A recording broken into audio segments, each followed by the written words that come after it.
ध्यान दीजिएगा, अभी तक हम लोग कॉनकेव मिरर समझ लिए थे, अब क्या समझना है? Convex mirror. कॉन्वेक्स मिरर का मतलब हो गया एक ऐसा मिरर जिसका रिफ्लेक्टिंग सरफेस कॉन्वेक्स हो। कॉन्वेक्स हो मतलब सरफेस बाहर की तरफ निकला हुआ होगा। जो रिफ्लेक्ट करने वाला सरफेस होगा वो किधर होगा? बाहर की तरफ। मतलब कि अगर हम ऐसा बना दें तो यहाँ रिफ्लेक्शन हो रहा है, और कॉनकेव में सर यहाँ पर रिफ्लेक्शन होता था। कॉनकेव में अंदर की तरफ वाला सरफेस, यानी कि जो धंसा हुआ सरफेस है वहाँ रिफ्लेक्शन, और कॉन्वेक्स में होगा बाहर वाला सरफेस, इस पर रिफ्लेक्शन। तो ये सरफेस क्या कहलाएगा? कॉन्वेक्स। अब हम लोग इसी के बारे में पढ़ेंगे कि जो कॉन्वेक्स मिरर है, पहले इसको और बीच में बनाते हैं यहाँ पर, है ना। ऐसा कुछ टर्म समझना है कि ये कॉन्वेक्स मिरर हो गया। डॉटेड लाइन किसको दिखा रहा है सर?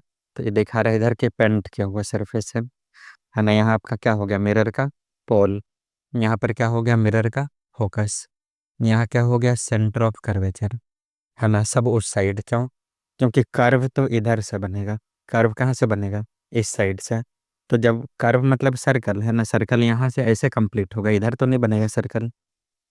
या जो हमारे पास टुकड़ा है इससे सर्कल किधर से बनेगा? तो सर्कल इसमें यहाँ से इधर ऐसे बनेगा। तो सर्कल जब इधर बना तो सेंटर भी तो इधर ही होगा, यानी कि स्फीयर उस साइड बन रहा है। स्फीयर किस साइड बन रहा है? दूसरा वाला साइड में। तो स्फीयर जब उधर है तो सेंटर भी तो उसी साइड होगा, फोकस भी इसका इसी साइड होगा। तो यहाँ ध्यान देना है कि यहाँ कोई भी रे ऑफ लाइट फोकस से पास ही नहीं होगा। क्यों नहीं पास होगा? क्योंकि मिरर है और मिरर के आर पर लाइट पास नहीं होता है। लाइट मिरर के आर पर पास नहीं होता है। लाइट जाएगा मिरर से टकरा कर और क्या हो जाएगा? रिफ्लेक्ट कर जाएगा। तो इसमें बस लगेगा आपको कि फोकस से जा रहा है, यहाँ लगेगा कि सेंटर ऑफ कर्वेचर से जा रहा है, लेकिन एक्चुअल में होगा नहीं। तो फर्स्ट केस हम लोग इसे में क्लियर कर लेते हैं। जैसे कॉनकेव मिरर भी पढ़े थे तो वहाँ पर चार केस शुरू में पढ़े थे ना। कौन कौन के? अगर प्रिंसिपल एक्सिस के पैरेलल कोई एक रे हो तो रे बाद में क्या हो जाएगा? तो रिफ्लेक्शन के बाद फोकस से पास होगा। अगर फोकस से पास हो रहा है तो रिफ्लेक्शन के बाद कहाँ से मुड़ेगा? प्रिंसिपल एक्सिस के पैरेलल। उसके बाद पढ़े थे कि सेंटर ऑफ कर्वेचर से जाएगा तो सेम पाथ में रिफ्लेक्ट कर जाएगा। और लास्ट पढ़े थे कि पोल पर जितना डिग्री का एंगल बनेगा उतना ही डिग्री का एंगल बनाकर वापस मुड़ जाएगा। यहाँ क्या पढ़ेंगे कॉन्वेक्स में? यहाँ पढ़ेंगे फर्स्ट रूल कि अरे ऑफ लाइट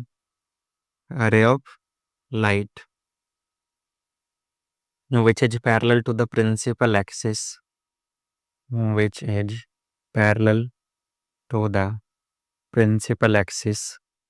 कोई भी रे ऑफ लाइट जो किसके पैरेलल है? Principal axis. प्रिंसिपल एक्सिस तो आपको पता है कि इस लाइन को कहते हैं हम प्रिंसिपल एक्सिस। जो लाइन कहाँ से? तो पोल, फोकस, सेंटर ऑफ कर्वेचर सबसे होते हुए जाएगा, वो लाइन क्या कहलाएगा? तो ये लाइन कहलाएगा प्रिंसिपल एक्सिस। तो कह रहा है कि कोई भी रे ऑफ लाइट जो प्रिंसिपल एक्सिस के पैरेलल हो, है ना, which is parallel to the principal axis, appears to appears to pass from focus of a convex mirror. वो क्या लगता है कि वो कॉन्वेक्स मिरर के फोकस से पास हो रहे हैं। हम क्या करें? लगता है। लगता है इसका मतलब कि सही में पास नहीं होता है। मतलब कोई भी रे ऑफ लाइट जो प्रिंसिपल एक्सिस के पैरेलल है, तो एक रे ऑफ लाइट ड्रॉ कर दिए, इंसिडेंट रे। ये रे ऑफ लाइट किसके पैरेलल है? प्रिंसिपल एक्सिस का। तो ये लगेगा कि फोकस से आ रहा है। लगेगा मतलब सही में आएगा नहीं, बस हमको ऐसा दिखाई देगा, है ना। ऐसा महसूस होगा, दिखाई नहीं देगा, महसूस होगा। इसको मिटा देते हैं। फर्स्ट के सब समझ रहे हैं कि जब रे ऑफ लाइट किसके पैरेलल होगा? प्रिंसिपल एक्सिस का, तो रिफ्लेक्शन के बाद लगेगा कि फोकस से आ रहा है। लगेगा इसका मतलब है कि सही में वो फोकस से पास नहीं हो पाएगा। समझे बात ना? तो अब यहाँ समझेंगे कि फिगर में इस चीज़ को हम लोग कैसे दिखाएंगे। यह हमारा इंसिडेंट है। अब फोकस से क्यों लगेगा? यहाँ से निकल कर क्यों नहीं आएगा? तो सर मिरर है ये, और मिरर में एक साइड रहता है पेंट। इस साइड पेंट किया हुआ है, पेंट किया हुआ है। इधर सरफेस लगाया हुआ, सरफेस नहीं, लेयर चढ़ाया हुआ है किसका? सिल्वर का। तो जब ये पेंट किया हुआ है, सिल्वर का लेयर चढ़ाया हुआ है, तो लाइट इसको पास करके थोड़ी पार हो जाएगा। और जब लाइट पास नहीं करेगा तो फिर इधर से लाइट आ नहीं सकता है। समझे बात ना? तो कोई भी रे ऑफ लाइट जो प्रिंसिपल एक्सिस के पैरेलल होगा वो लगेगा कि फोकस से आ रहा है। अब फोकस से लगेगा तो उसको ऐसे जाना पड़ेगा, है ना। यहाँ से इसे क्या हो गया सर? मुड़ जाएगा। ठीक। कोई भी रे ऑफ लाइट जो किसके पैरेलल हो? प्रिंसिपल एक्सिस का, वो क्या लगेगा कि कहाँ से आ रहा है? तो वो लगेगा आपको कि फोकस से निकल कर आ रहे हैं।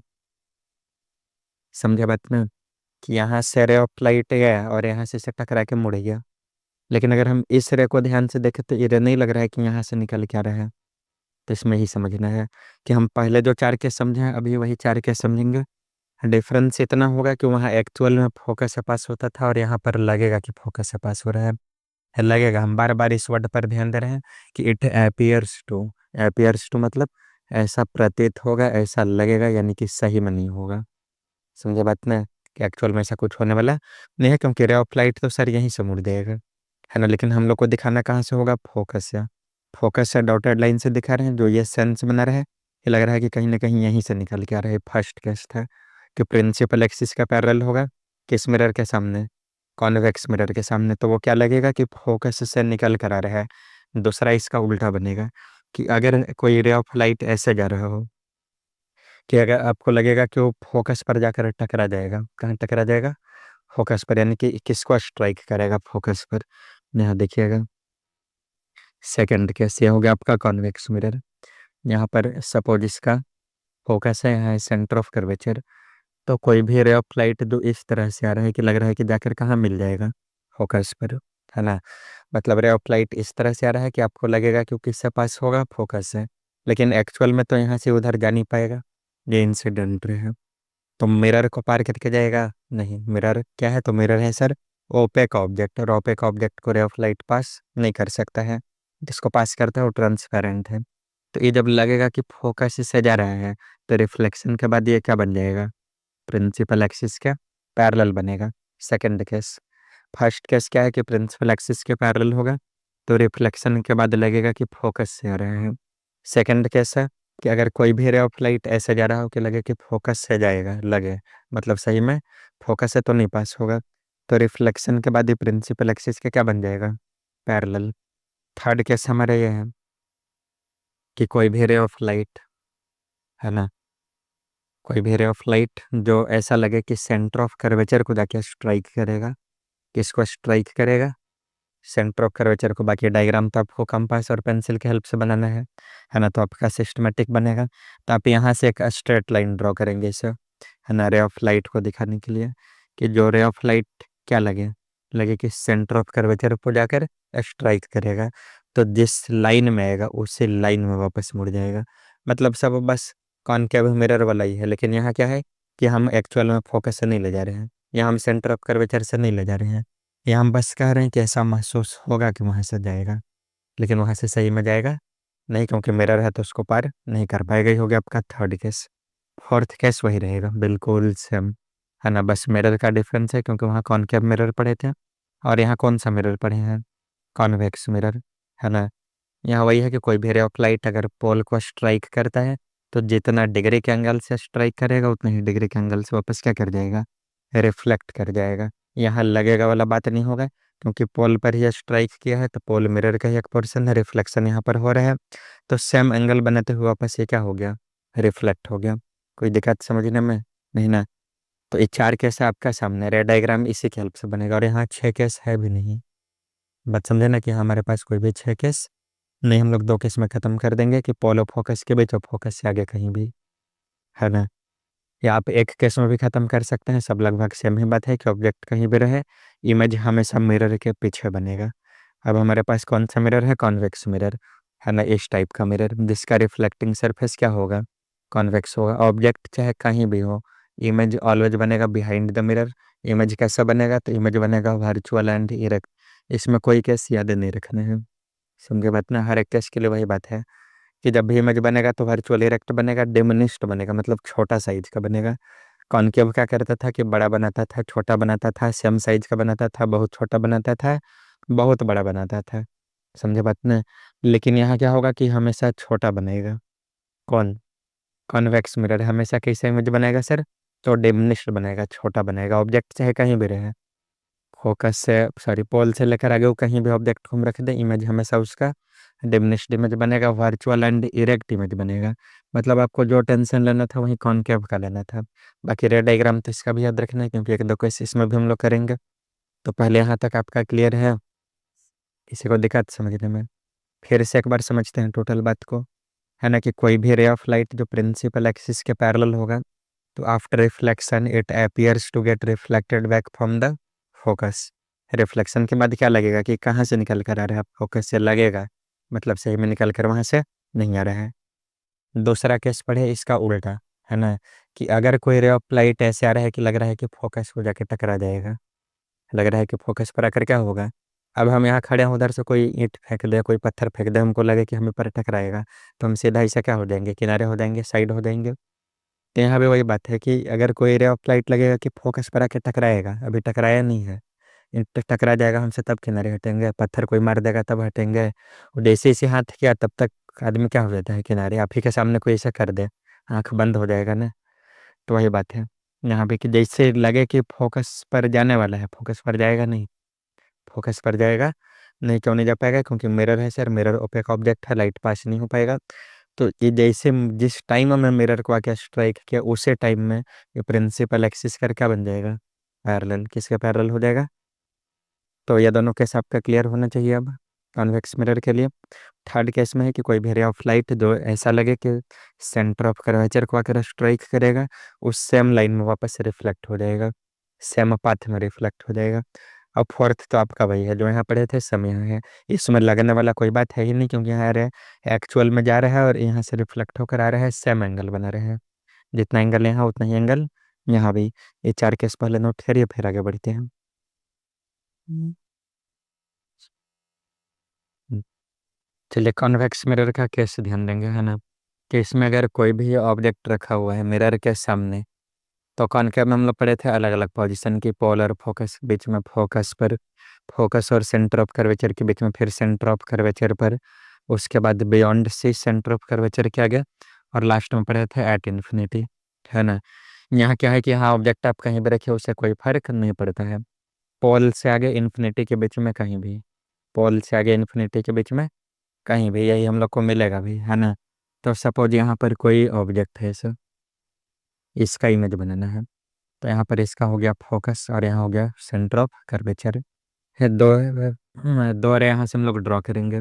एक तो हम लोग यहाँ से ऐसे ले जाएंगे इसके टॉप से, कि एक ऐसा रह जाए जो लगे कि कहाँ से पास होगा, सेंटर ऑफ कर्वेचर से। एक रे हमारा कहाँ से पास होगा, लगेगा कि सेंटर ऑफ कर्वेचर से पास होगा।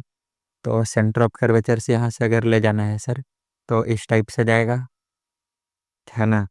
ये रे लग रहा है ना कि ये रे कहाँ से जाएगा, तो सेंटर ऑफ कर्वेचर से, तो सेम लाइन में रिफ्लेक्ट हो जाएगा, इंसिडेंट रे रिफ्लेक्टेड रे, दोनों सेम पाथ में। दूसरा ऑप्शन हमारे पास क्या है कि हम फोकस से पास करवा दे, कहाँ से पास करवा दे, फोकस से। तो फोकस से अगर इसको पास होना है तो एक रे ऑफ लाइट को यहाँ से इसे आना पड़ेगा, लगभग यहाँ से इसे आना, यहाँ से, कि एक रे ऑफ लाइट यहाँ से हम लोग पास कर दिए, ठीक। तो जो रे ऑफ लाइट फोकस से जाने वाला है वो क्या हो जाएगा, फोकस से तो सही में जाएगा नहीं, बस वो लगेगा कि कहाँ से पास हो रहा है, फोकस से। रिफ्लेक्शन के बाद ये क्या बन जाएगा सर, तो प्रिंसिपल एक्सिस के पैरेलल इंसिडेंट रे, यह था आपका रिफ्लेक्टेड रे इधर, ठीक। यहाँ से रे ऑफ लाइट आया, है ना, जो लग रहा था कि कहाँ से पास होगा, फोकस से, लेकिन ये मिरर सरफेस रिफ्लेक्ट होकर प्रिंसिपल एक्सिस का क्या बन गया, पैरेलल। दूसरा रिफ्लेक्टेड रे कहाँ है सर, तो यहाँ पर है, इंसिडेंट रे भी यही है और रिफ्लेक्टेड रे भी सेम पाथ में, क्योंकि सेंटर ऑफ कर्वेचर से जाएगा तो जो इंसिडेंट रे का पाथ होगा सेम पाथ रिफ्लेक्टेड रे का भी होगा। अब इमेज किससे बनता है, और इमेज बनाने के लिए हम लोग को क्या चाहिए, तो यहाँ ध्यान रखना है कि इमेज फॉर्मेशन के लिए हम लोग को एटलीस्ट टू रेज चाहिए। एक क्वेश्चन दिया है इस पर कि है ना, कि इमेज फॉर्मेशन के लिए आपको कम से कम कितना रे चाहिए, कम से कम मतलब एटलीस्ट। तो इमेज फॉर्मेशन के लिए एटलीस्ट टू रे चाहिए, इसलिए आप देखें कि अभी तक हम लोग जितना भी केस लिए हैं कॉनकेव मिरर में, उन सब में कितना रे लिए थे, टू रेज। यहाँ भी दो रे है आपके सामने। इमेज कहाँ बनेगा, तो इमेज वहाँ बनता है जहाँ पर रिफ्लेक्टेड रेज एक दूसरे को इंटरसेक्ट करेंगे। कौन इंटरसेक्ट करेगा, है रिफ्लेक्टेड रेज। लेकिन हम यहाँ देख रहे हैं कि रिफ्लेक्टेड रेज का बीच का दूरी इधर धीरे धीरे धीरे धीरे बढ़ते जा रहा है, तो इधर तो कभी मिलेगा नहीं, तो फिर ही कहाँ मिलेगा, पीछे, है ना, बिहाइंड द मिरर। तो मिरर के पीछे जब ये मिलेगा तो एक तो रिफ्लेक्टेड रे आपका इस लाइन में है, दूसरा रिफ्लेक्टेड लाइन का ये डायरेक्शन है, इसको यहाँ इसे मिट करवा दिया, दोनों कहाँ मिला है यहाँ पर। फिर से समझिएगा बात, कि हम क्या कह रहे हैं, हम कह रहे हैं कि ऑब्जेक्ट चाहे मिरर के सामने कहीं भी हो, कौन सा मिरर है हमारे पास, कॉन्वेक्स मिरर। तो कॉन्वेक्स मिरर में मिरर के इन फ्रंट में आप कहीं भी ऑब्जेक्ट रखिए, है ना, सबके लिए सेम ही केस बनने वाला है। तो ऑब्जेक्ट बड़ा होगा, इमेज उसका क्या बनेगा, छोटा। उसको हम लोग यहाँ दिखाए भी हैं, कैसे दिखाए हैं। तो यहाँ पर ऑब्जेक्ट लिए, एक रे ऑफ लाइट पास करवा दिए, तो लग रहा था कि सेंटर ऑफ कर्वेचर से जाएगा, सेम लाइन में रिफ्लेक्ट हो गया। सेम लाइन में क्या हो गया, रिफ्लेक्ट। दूसरा, दो लग रहा था कि फोकस से जाएगा, है ना, तो प्रिंसिपल एक्सिस के क्या हो गया, पैरेलल, रिफ्लेक्शन के बाद। तो अब जो रिफ्लेक्टेड रे, एक रिफ्लेक्टेड रे तो ये वाला है, और दूसरा रिफ्लेक्टेड रे यहाँ है। तो ये दोनों इधर कहाँ मिलेगा, इसका डिस्टेंस तो धीरे धीरे बढ़ता जा रहा है। मिलने के लिए डिस्टेंस क्या होना चाहिए, कम होना चाहिए। मतलब अगर हम आपके सामने दो ऐसा लाइन ड्रॉ कर दें, तो ये तो अंधा आदमी भी बता देगा कि इधर मिलेगा कि इधर मिलेगा, किधर मिलेगा, इस साइड मिलेगा, है ना, क्योंकि इधर आगे बढ़ेंगे तो डिस्टेंस कम होगा। तो वही बात यहाँ पर भी है सर, कि इस साइड डिस्टेंस ज़्यादा है, धीरे धीरे धीरे धीरे डिस्टेंस क्या हुआ, कम। तो रिफ्लेक्टेड रे को बैकवर्ड प्रोड्यूस करेंगे। तो रिफ्लेक्टेड रे एक ये है, इसको प्रोड्यूस किया हुआ था पहले से, इसको हम लोग अपने से कर दिए, तो दोनों रिफ्लेक्टेड रे इस पोजिशन पर मिला, तो इमेज यही बनेगा। और इमेज कैसा बना सर, तो सीधा बना, सीधा मतलब इरेक्ट। बिहाइंड द मिरर, तो इमेज कैसा बना, वर्चुअल।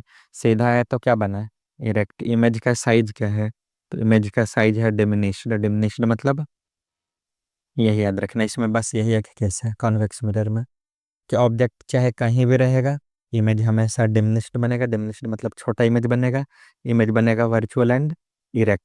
कोई दिक्कत समझ पाने में। वर्चुअल एंड इरेक्ट मतलब, वर्चुअल का मतलब तो हो गया कि सीधा, कि ऑब्जेक्ट अगर ऐसे है तो इमेज भी ऐसे बना है ना। एक इसका मतलब हो गया, इरेक्ट का मतलब सीधा, वर्चुअल सीधा नहीं। वर्चुअल का मतलब हो गया बिहाइंड द मिरर, मिरर के पीछे बना है। और रियल इमेज कहाँ बनता है, मिरर के सामने। लेकिन रियल इमेज हमेशा इन्वर्टेड होता है, कि ऑब्जेक्ट ऐसे है तो रियल इमेज इसका ऐसे बनेगा, है ना। और अगर ऑब्जेक्ट ऐसे है तो इसका वर्चुअल इमेज ऐसे बनेगा, इरेक्ट ही रहेगा। और रियल में क्या हो जाएगा सर, उल्टा बन जाएगा। समझे बात ना। तो कॉन्वेक्स मिरर हमेशा क्या बनाएगा, कॉन्वेक्स मिरर हम हमेशा क्या बनाएगा, तो वर्चुअल और इरेक्ट, और साथ ही साथ डिमिनिश्ड। डिमिनिश्ड मतलब पोता, है ना। एक चीज़ और ध्यान रखना है, कि जिस तरह से हम लोग कॉनकेव मिरर को कहते थे कि कॉनकेव मिरर कन्वर्जिंग है, कॉनकेव मिरर क्या है, कन्वर्जिंग। तो कॉन्वेक्स मिरर डाइवर्जिंग है। कॉन्वेक्स मिरर क्या है, अब डाइवर्जिंग क्यों है इसको समझिएगा, यहाँ समझाते हैं। एक मिरर बना दिए, है ना, ये इसका पेंटेड सरफेस है, ठीक। यहाँ हो गया सर इसका फोकस, यहाँ पर हो गया सेंटर ऑफ कर्वेचर, यहाँ हो गया पोल। यहाँ से यहाँ तक का डिस्टेंस को क्या कहते हैं, यहाँ भी रहेगा पोल, है ना। ये डिस्टेंस क्या कहलाता है, रेडियस ऑफ कर्वेचर। पोल से लेके सेंटर ऑफ कर्वेचर तक का जो डिस्टेंस है वो कहलाएगा रेडियस ऑफ कर्वेचर। और पोल से फोकस तक का डिस्टेंस क्या कहलाएगा, फोकल लेंथ। यहाँ तक कोई डाउट नहीं ना, फिर से रिमाइंड करवा दिए आपको। अब हम कह रहे हैं कि कोई भी रे ऑफ लाइट इस पर आ रहा है पैरेलल, है ना। दो चार रे मान लीजिए कि ले लिए हम, एक ray incident ray, incident ray, फिर यहाँ इंसिडेंट रे, और यहाँ इंसिडेंट रे। उधर से पैरेलल रे आ रहा है, किसको स्ट्राइक किया, पैरेलल रे का बीम किसको स्ट्राइक किया, तो कॉन्वेक्स मिरर को। तो जब ये मिरर को स्ट्राइक किया तब मिरर से तो रिफ्लेक्ट होगा। अब रिफ्लेक्ट कैसे होगा सर, तो रूल को फॉलो करेगा, कि जो ray of light principal axis के पैरेलल है, तो रिफ्लेक्शन के बाद कहाँ से जाएगा, फोकस से। लगेगा कि फोकस से जा रहा है, एक्चुअल में फोकस से जाएगा नहीं। तो अगर हम इस रे का बात करें, ये वाला रे का, तो इसको तो आपको ये ऐसा दिखाई देगा, है ना, ऐसा, कि रे ऑफ लाइट यहाँ से गया, ऐसे टकरा के मुड़े गया, लगेगा कि यहाँ से फोकस से आ रहा है। अब इसमें ध्यान दीजिएगा कि ये जो रे ऑफ लाइट है, तो ये यहाँ से इसे मुड़ जाएगा सर, यहाँ से इस डायरेक्शन में, है ना। ये वाला रे ऑफ लाइट इसको यहाँ से मिला दिया, ठीक, इस डायरेक्शन में। और एक रे ऑफ लाइट यहाँ है इस डायरेक्शन में। तो आप क्या नोटिस किए कि रे तो आ रहा था पैरेलल, लेकिन रिफ्लेक्शन के बाद क्या हो गया, तो रिफ्लेक्शन के बाद सर ऐसे दूर जा रहा है। इसका मतलब है कि ये मिरर क्या है सर, डाइवर्जिंग है ना। तो कॉन्वेक्स मिरर डाइवर्जिंग मिरर है, कॉनकेव मिरर कन्वर्जिंग मिरर है ना। डायग्राम में भी यहाँ दिखाए हुए हैं कि कैसे काम करेगा। इसमें यही ध्यान रखना है कॉन्वेक्स में, कि मिरर के बिहाइंड, यानी कि मिरर के पीछे, बिहाइंड द मिरर, आपको कोई भी एक्चुअल रे को पास नहीं करवाना है, क्योंकि रे यहाँ से रिफ्लेक्ट होगा। तो फिर हम लोग इतना देर से ये सब क्या बना रहे थे, तो हम बस बना रहे थे कि ऐसा लगेगा कि ये रे यहाँ से निकल के आ रहा है। ये वाला रेखा लगेगा कि यहाँ से ऑरिजिन है, इसका यहाँ से, इसका यहाँ से है, है ना, लगेगा, एपियर होगा, है ना, एक्चुअल में ऐसा कुछ होगा नहीं। तो लास्ट और फर्स्ट जो भी है यही कैसे नोट करिए। फिर इस पर हम लोग चलेंगे क्वेश्चन करने।